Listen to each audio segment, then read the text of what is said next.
rise and shout. It's time for What's Trending.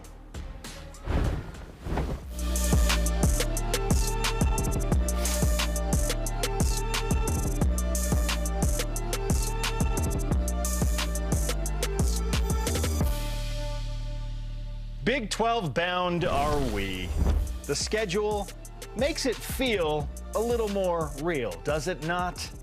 Having those 9 conference games in place, released officially by the Big 12. As always, What's Trending presented by Bodyguards, protection for a life worth living. Learn more at bodyguards.com. Jarom, now that we have almost had a full day to ingest and speculate on what it's going to mean and all of these games and how it shapes out for BYU, in a word, how would you sum up the inaugural Big 12 schedule for BYU? Exciting, man. We love a schedule more than we love the games around here. Remember? We love a good schedule. Is that still the case now that BYU's back in a conference? It certainly wasn't independence. Yes. Yesterday was celebrated like it was a big win, which it should be. This is exciting. It's a new era. I mostly kid, but this is a very exciting era. A few thoughts. I wasn't on the show yesterday. Now that I actually have a voice, I'm back on the show. The Cincinnati game on a Friday, did BYU get to request, hey, we want a Friday game so we don't bump up against conference? Because in the Big 12, I would imagine you just have to do what you have to do. We'll talk to Tom Hommel.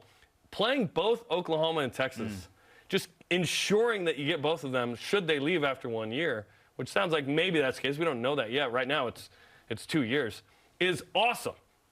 Also, 4 home, 5 road. Yep, okay, next year. BYU's scheduled to play 2 on the road next year in non-con. So still that 6 home, 6 road thing. I would like BYU to get to that 7 home thing. We'll talk to Tom coming up. Senior day being Oklahoma, just incredible, right? The longest road swing, the balance of this is great. Sure. The longest road swing is 2 games at Texas and West Virginia. The longest homestand is 2 games, Iowa State and Oklahoma. We're not going to see what we've seen a couple of times where BYU just has to kill itself at the front end of the schedule. Now BYU has some balance.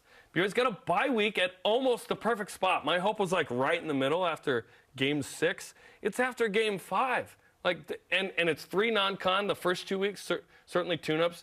So you can play a tough at Arkansas game. You can play 2 league games, take a breath, and then get ready for the next 7. I love how that shook out. Whether that BYU had any say in that, which is probably not. I'm assuming the Big 12 is this is when your bye week is. It is what it is. I love that BYU is the only expansion team to play Oklahoma and Texas. That's just kind of a fun nugget. And I love that BYU is going to get to continue to play an ambitious schedule, obviously, that goes all over the country. Arkansas, Kansas, Texas twice, West Virginia, Oklahoma. You almost feel bad for the West homies who have enjoyed BYU on the West Coast at some point. There's not a single game in the Pacific time zone anymore. Welcome to Central time zone era of BYU football. But it's exciting, man. This was a day we've waited for. We've joked about what's taking so long. We finally have it. We can kind of settle in. Also, I feel like it's manageable enough in terms of the competition to be able to do pretty well in year 1. And you don't play a couple of teams in Baylor, Kansas State, UCF, Houston. Those are all tough road trips and/or games. So I think competitively it's good as well. Defined pretty well in wins and losses. Yes, BYU's going to make a bowl game. They can compete for 8. Somewhere in that 6 to 8 range in year 1. Obviously, anything sub 6 any year is a failure. But if you can sort of be reborn from that, great. But I think BYU has too much talent on this team to not expect at least 6, if not kind of 8. And what if BYU goes crazy and they're way more ready than we think? And Jay Hill has this amazing situation on defense to where they push for more. Who knows? Yeah, I set the over-under at 7.5, and the schedule got released, and I'm staying with 7.5. Yeah, I think that's fair. BYU, in a word, with this Big 12 schedule, has opportunity. Just great opportunity to host these teams, to make a statement that they belong in a Power 5 conference. We're all kind of wondering how much these tougher independent schedules really prepared BYU for the 10 Power 5 scenario. We think that BYU has an advantage over the likes of TCU and Utah, who had to make the direct jump from Group of 5 right to Power 5.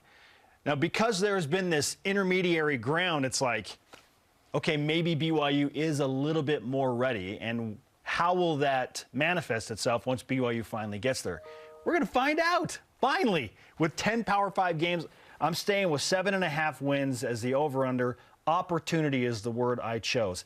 This is an A schedule if we are grading it. The only thing that would have made it an A+ for me, and I am being super nitpicky here, is if BYU could have had the bye week maybe after TCU, so it's 6 games bye week and then 6 games, because they got to go on this really tough stretch from October 14th to November 4th, which includes 3 road games in 4 weeks at TCU, at Texas, at West Virginia, and then you got Texas Tech in the middle of that 4-game stretch. That's it. That's the only thing I would have changed, is maybe give BYU one more game before the bye week instead of making them have that really tough 4-game stretch. And I would have liked to see Baylor on the schedule somewhere. I just think that that is a rivalry waiting to happen. There's already the elements that have been built up there. So yeah.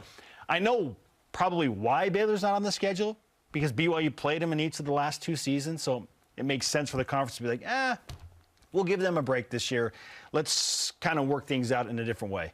And that's fine. So those are the only 2 nitpicky things I have about the schedules. Maybe a week later for the bye, break up that tough 4-game stretch, and give me Baylor. But all in all, great opportunity for BYU to go out and prove that, yes, the independents worked not only in getting BYU to the Big 12, but in preparing them to make the transition from a Group of 5 team to a Power 5 team that much better. We can always pick nits, right? We love that. But yes, BYU will be more prepared. How will we know? They need to have better records than TCU and Utah did the first 3 years. No losing records. That's the only way to ensure that you do it. Like, you aren't what you say, you are what you do, right? And BYU needs to go out and do it.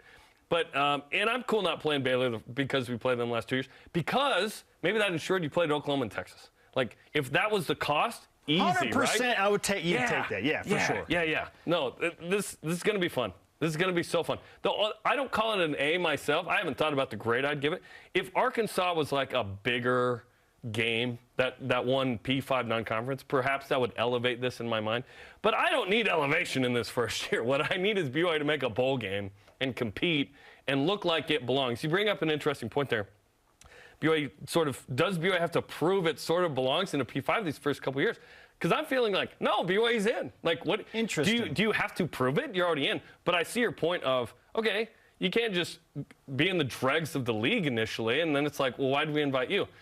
No, BYU belongs. They've been Power 5 for a long time. We're talking decades. And now BYU has an opportunity to compete for college football playoff spot should they pull off TCU. Like, that would be amazing. Are we saying it's happening next year? Hey, that'd be incredible. Yes. I don't see it right now, but neither did anyone, including TCU, probably last year. I also love that BYU in November is going to be competing probably not for a conference championship in the first few years. Again, it's sports. There's no way you can plan for anything. Like, people picked TCU to finish last in the conference last year, and they went to the national championship. Crazy. You never know. But I do love that BYU will be positioning for bowl games that are better than anything that they have played in an independence. Yeah, and we don't know what it is. Yeah, the worst Big 12 bowl game is better than what BYU had in a bowl scenario in all of independence. Yeah, no, that'll be fun in November. Every win matters.